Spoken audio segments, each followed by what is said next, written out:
Musa akamwambia Farao, tunataka kuondoka sisi.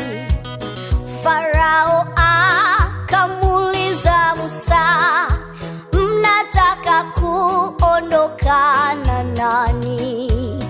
Musa akamwambia Farao, tunataka kuondoka sisi. Farao akamuuliza Musa, mnataka kuondoka na nani?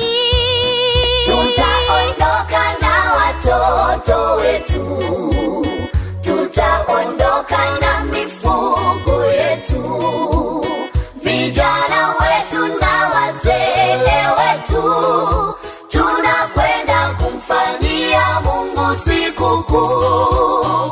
Tutaondoka na watoto wetu, tutaondoka na mifugo yetu, vijana wetu na wazee wetu, tunakwenda kumfanyia Mungu sikukuu.